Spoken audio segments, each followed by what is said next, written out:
Bonjour à tous, on se retrouve pour parler d'espoir, pour parler donc du fait de pouvoir réouvrir le tout possible dans notre vie, jusqu'où est-ce que finalement j'ai confiance et je crois véritablement que les volontés, les désirs profonds de mon être, eh bien en fait je suis là pour les réaliser.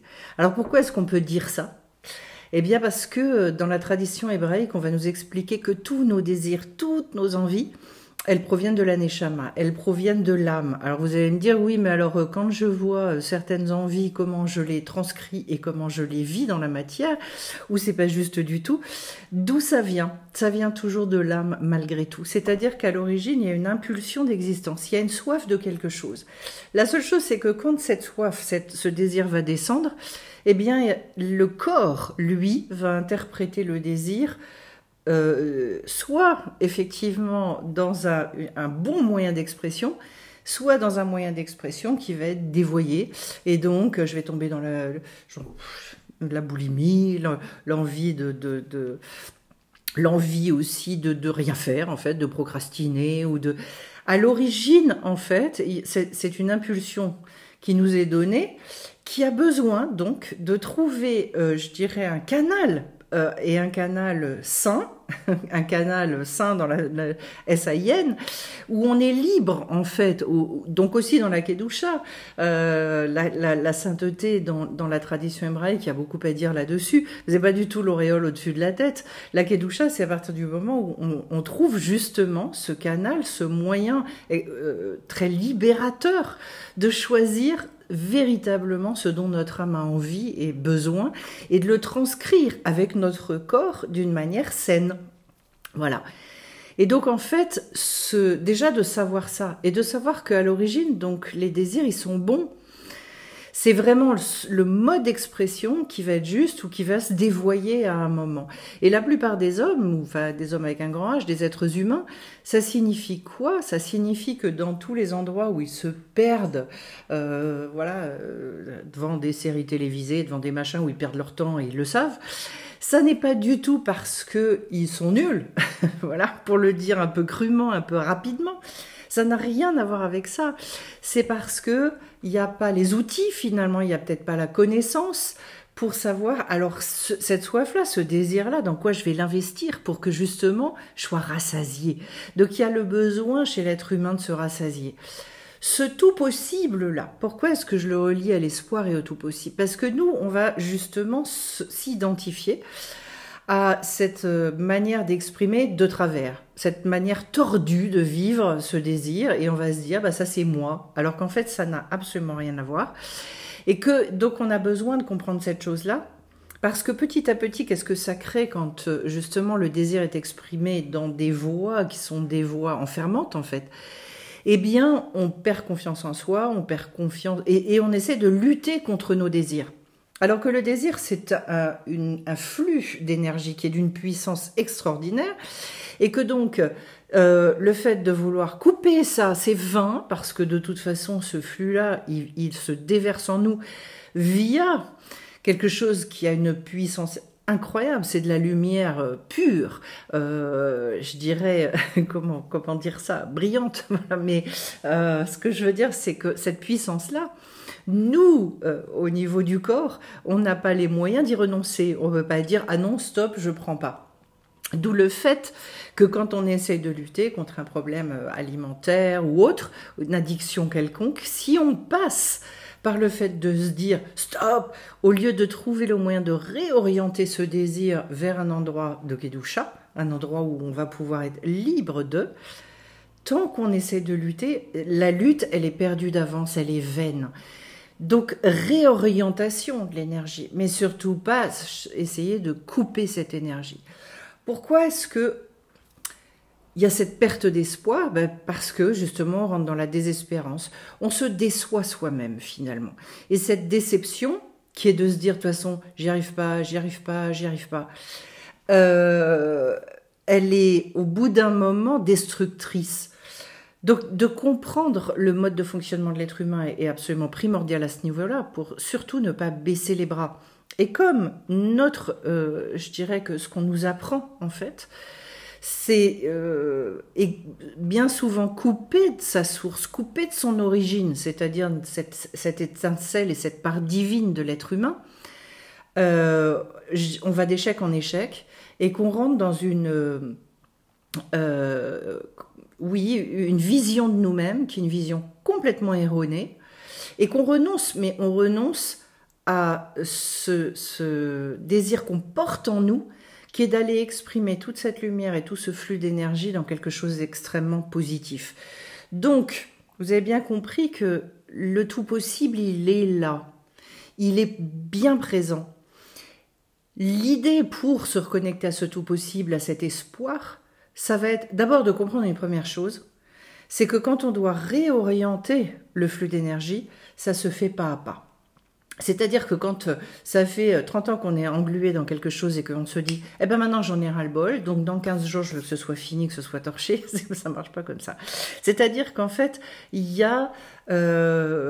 parce qu'en fait, cette réinformation-là, cette réorientation de l'énergie, elle va se faire en refermant certaines portes, en coupant et surtout en ouvrant d'autres, en fait. Ce qui va faire qu'on va plus aller vers la mauvaise porte, c'est qu'il y en a d'autres qui doivent s'ouvrir. Et donc ça nécessite une espèce de cheminement. Tant que on n'a pas conscience qu'en fait, on doit garder cet espoir toujours. Alors comment ça va se passer concrètement ? La vie, elle va fonctionner d'une manière qui peut paraître un peu bizarre. Mais justement, elle va nous mettre face à des ratages, des endroits où on n'y arrive pas, et elle va nous dire, à cet endroit-là précisément, il y a quelque chose d'absolument extraordinaire à aller chercher. Et ça se travaille, ça s'apprend, il y a des outils pour ça, pour que petit à petit, le flux d'énergie, au lieu de lutter contre ce qui est vain, je vais perdre à chaque fois, eh bien, je puisse expérimenter une nouvelle manière de le vivre, c'est-à-dire que je puisse réorienter cette énergie et me dire « Waouh !» Donc en fait, la même énergie, puisqu'il est dit que toute l'énergie qui vient en nous, toute cette lumière extraordinaire, elle est pure, elle est neutre. Une fois qu'elle descend et qu'elle descend par le filtre du corps, de notre volonté, puisque l'homme, il est double, hein, eh bien, dans le cœur, dans la tête, etc. Alors là, comme il y a des saletés, on va dire ça, des scories, des mauvaises compréhensions, dans le cœur, il y a tous les sentiments, dont les sentiments plus négatifs, eh bien, l'énergie, elle va être aspirée et donc quelque part volée, en fait. C'est du vol pur et simple, puisque en fait, cette énergie-là, à l'origine, elle était faite pour être investie dans quelque chose d'extraordinaire, qui allait porter du fruit. Et puis, on va la perdre dans des endroits nuls, où on se dit après coup, bon ben voilà, je viens de perdre 3 heures, ou je viens de... Voilà. Ce qu'on peut vivre, par exemple, on prend son téléphone, on va sur les réseaux, et puis on se rend compte 3 heures après que ça fait 3 heures, et que au bout du compte, on a été nourri par rien, mais bon, voilà. C'est du vol pur et simple. Et que faut pas s'en vouloir, il n'y a pas à se juger de cette chose-là. C'est pour ça que les sages nous disent que dans les temps que nous vivons, qui sont des temps de délivrance, ils disent, vu les forces contraires qui vont s'abattre, eh bien, l'être humain, il va devoir développer une force intérieure incroyable pour finalement s'accrocher et maintenir sa volonté et son espoir de pouvoir un jour exprimer tout ça du bon côté. Mais de comprendre aussi qu'on est aidé, on n'est pas seul dans cette démarche. Là aussi, c'est extrêmement important, c'est-à-dire que toute vie spirituelle, tout à fait naturellement, si on se dit je vais faire seul, ça veut dire qu'on n'a pas de vie spirituelle. Si on a une vie spirituelle, ça veut dire qu'effectivement, on sait qu'il y a quelque chose là-haut, on sait également que ces personnes-là, elles sont là pour nous aider, pour nous donner la victoire.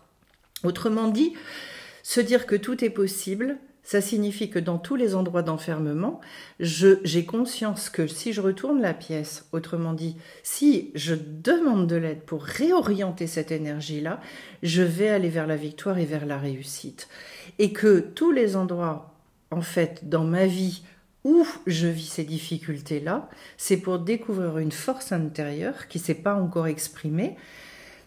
Pourquoi ? Parce que je n'ai pas encore acquis cette liberté-là. Et c'est pour ça, encore une fois, que le mot kedusha en hébreu, eh bien, en fait, quand on l'étudie vraiment, et quand on étudie cette notion-là, elle est intimement reliée au fait d'arriver à la liberté du choix. Donc, je suis plus aspirée vers, mais au contraire, non, non, moi, ce truc-là, j'en veux pas.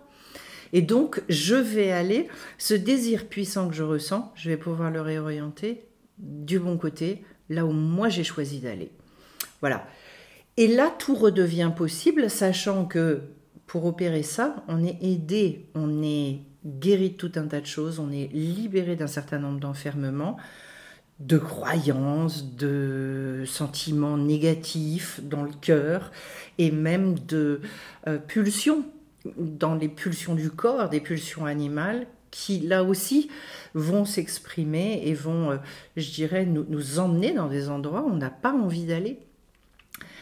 Donc, ce tout possible, il a besoin de renaître. Cet espoir dans le monde, aujourd'hui, il a besoin de... Pourquoi est-ce qu'il a tant besoin de renaître ? Eh bien parce qu'en fait, on fonctionne énormément dans notre tête avec des croyances qui nous disent « de toute façon, on n'a pas le choix ». Parce qu'on part des lois naturelles. Donc si ça fait 20 ans que je mange mal et que je suis dans la malbouffe et que je suis addict aux bonbons, au sucre, au machin, etc., et bien finalement, je ne peux pas être guérie de ce truc-là. Donc je vais devoir passer par des privations, des trucs durs, etc., etc. Alors qu'en fait, pas du tout, puisque en fait, quand on a guéri la racine spirituelle de cette chose-là, c'est-à-dire qu'on a trouvé à exprimer ce désir de sucre, donc peut-être, j'en sais rien, je dis ça, mais peut-être un énorme besoin de consolation, peut-être un énorme besoin de choses qui sont doudous, qui sont douces dans notre vie, parce qu'en fait on est dans la dureté. Quand on va avoir guéri la racine, on va pouvoir remanger du sucre tout à fait normalement et sans être pétri de culpabilité et ou alors de ces pulsions qu'on ne maîtrise plus. C'est pour ça qu'en fait la racine spirituelle, elle est intéressante à aller rechercher. Pas parce qu'on a besoin de tout comprendre, mais parce que parfois, conscientiser certaines choses va être justement, va nous donner cette impulsion de désirer l'inverse. C'est-à-dire, waouh, mais en fait, je me rends compte que oui, j'ai besoin de consolation. Si je me rends compte que j'ai besoin de consolation, je vais pouvoir la demander. Et c'est pour ça qu'en fait, les sages vont nous dire, à quoi est-ce que vous voyez que vous êtes résigné ? Mais parce qu'il y a des items sur nos vies qui nous font souffrir et sur lesquels on ne prie pas, on ne demande plus. On ne demande plus rien. On y rentrait dans une fatalité. De toute façon, ça fait 20 ans, ça fait 25 ans, ça fait 30 ans que ça dure. Donc, j'abandonne parce qu'en fait, j'y crois plus. Alors, c'est vrai, quand on n'y croit plus, il n'y a plus rien à faire. Là, je ne vais pas vous mentir. C'est-à-dire, quand il n'y a plus aucun espoir, là, je dirais, quand je dis il n'y a plus rien à faire, je dirais que l'espoir, il ne demande qu'à renaître. Mais pour renaître, il a besoin d'expérimenter et d'aller vers la victoire. Autrement dit, on a besoin de faire des petites expérimentations au travers des outils que nous donnent les sages pour nous dire « Waouh, une première fois, tiens, moi je croyais que ça c'était plus possible, maintenant je me rends compte que si. » Waouh. Et je dirais d'être ébahi par ça. En se disant, j'ai tenté tellement de choses, je me suis cassé le nez sur tellement de tentatives, alors que là, en fait, quand je rentre par ce biais-là, avec ces conseils-là, mais je me rends compte que c'est juste. Et je vais vous dire que les conseils du tzaddik, systématiquement, dans la tradition hébraïque, sont des conseils qui vous amènent vers la liberté. Ça signifie quoi ? Ça signifie qu'un vrai conseil de tzaddik, qui viennent de ces grands sages, sont des conseils que vous appliquez tout seul, et ce sont des expérimentations. Quand vous comprenez bien l'outil, quand vous vous en servez naturellement, parce que si vous n'appliquez pas, ça ne sert à rien, mais quand vous vous servez de l'outil, vous vous rendez compte que vous pouvez y arriver seul. Qu'il n'y a plus de soucis. Ça, ce sont des vrais conseils. Le conseil qui est une espèce de chose qu'on vient plaquer sur vous et qui va vous demander sans cesse de revenir vers la personne pour vous dire, j'en sais rien, moi, vous avez le dos coincé et sans raison médicale claire, voilà, mais ça se recoince. Et la personne qui vous dit quelque part, ça veut dire que séance de kiné et que tous les 6 mois vous êtes obligé d'y retourner et de machin et de trucs. Ça se passe pas comme ça. Dans les vraies guérisons et les guérisons profondes, c'est pareil, dans des dépressions, dans tout ça, ce sont pas des choses où on va vous dire « Ah bah là, vous en prenez pour 10 ans. 10 ans de thérapie, à venir toutes les semaines, en baver. » Non. C'est-à-dire que ça aussi, ce sont des espèces de projections. Parce que je me sens complètement dans le bas du bas, que je ne vois moi aucune solution. Alors j'ai l'impression que de toute façon, ça va passer par des choses qui vont être longues, pénibles, et que je vais devoir ramer, que je vais devoir faire des efforts. Vous pouvez vous dire, si vous partez avec cette mentalité-là, déjà vous n'êtes pas au bon endroit. Vous n'êtes pas au bon endroit pour trouver véritablement cette porte vers la liberté qui vous permette d'expérimenter complètement autrement. Ce qui prend du temps, c'est quoi? Ce qui prend du temps, c'est de réinformer. C'est de se dire... Ah ben encore une croyance débile, encore un, encore un truc que je n'avais pas saisi. C'est pour ça qu'en fait, les rencontres que je veux lancer déjà au début une fois par mois, donc toujours par Werba et donc Internet, c'est pour justement qu'il y ait un échange autour de nos expériences spirituelles, notre manière d'appréhender les choses, parce que c'est passionnant de voir, au travers de cette richesse des expérimentations des uns des autres, eh bien c'est passionnant de se dire « Waouh, ah tiens, cette personne elle a fait telle expérience et finalement ça a changé sa vie et elle a réglé tel souci ». On réalise en fait toutes les projections avec lesquelles on va travailler, qui sont des projections enfermantes. Quand je dis travailler, ça veut dire... parce que pour moi, tout notre rapport à chaque événement de notre vie, etc., c'est un travail. Ça nécessite de se poser des questions à certains moments, d'être à l'écoute, de conscientiser, etc. Et pour l'être humain, cette réflexion, c'est un travail. Voilà. Donc en fait, mais un travail qui petit à petit peut s'alléger, peut devenir extrêmement enthousiasmant, pas du tout dans le sens de j'allais me taper la tête et jusqu'à ce que je trouve la solution. Non, ça n'a rien à voir avec ça. C'est je vais me poser la question et je vais attendre d'être inséminée par une réponse qui va venir et qui d'un seul coup va me faire voir les choses complètement autrement. Voilà ce que je pouvais vous dire. Donc ça veut dire que oui, tout est possible. Tout est absolument possible. Mais vous avez besoin d'expérimenter ça pour y croire, pas dans une croyance cérébrale, mais de vous dire, non, mais parce que moi je l'ai vécu ce truc-là.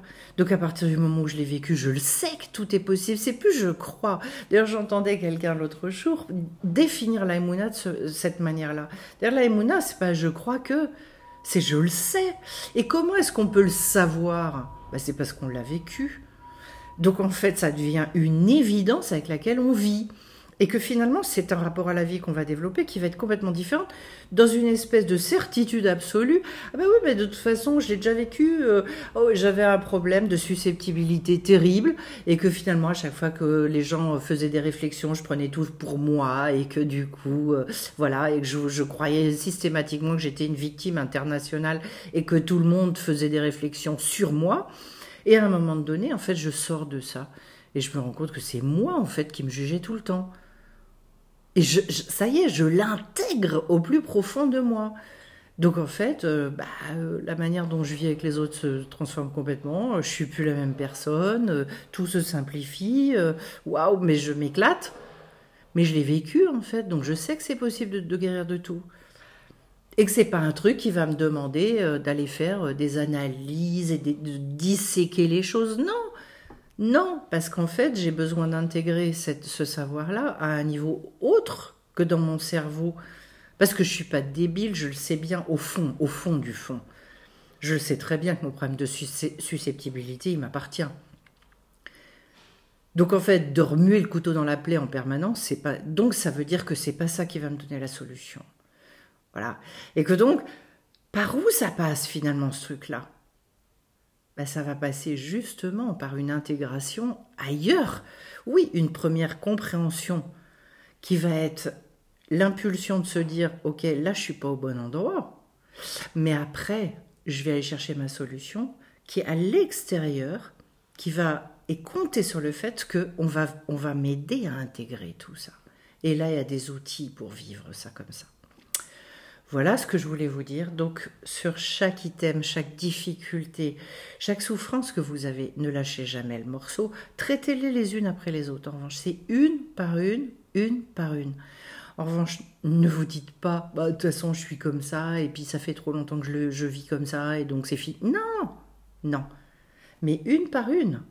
Dire, mais moi, je veux finir ma vie, je veux être libérée de tout, en fait. De tout.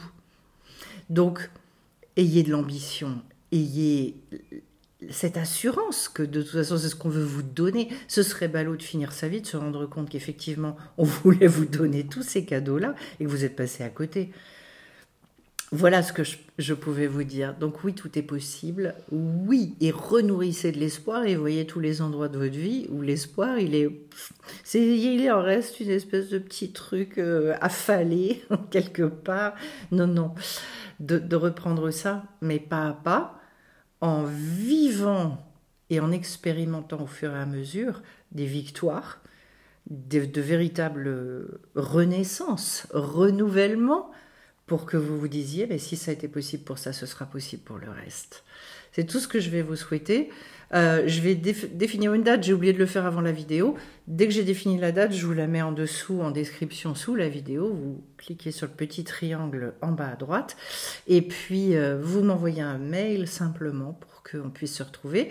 Je précise d'ailleurs que les cours de Kabbalah ont commencé. Pour ceux qui sont intéressés, n'hésitez pas à venir nous rejoindre le dimanche à 18h30. J'ai changé l'horaire, 18h30 le dimanche soir. Et puis également les dimanches matins qui sont source de grandes bénédictions pour chacun. Je vous dis à très bientôt sur la chaîne et je vous souhaite plein de belles choses. À très vite.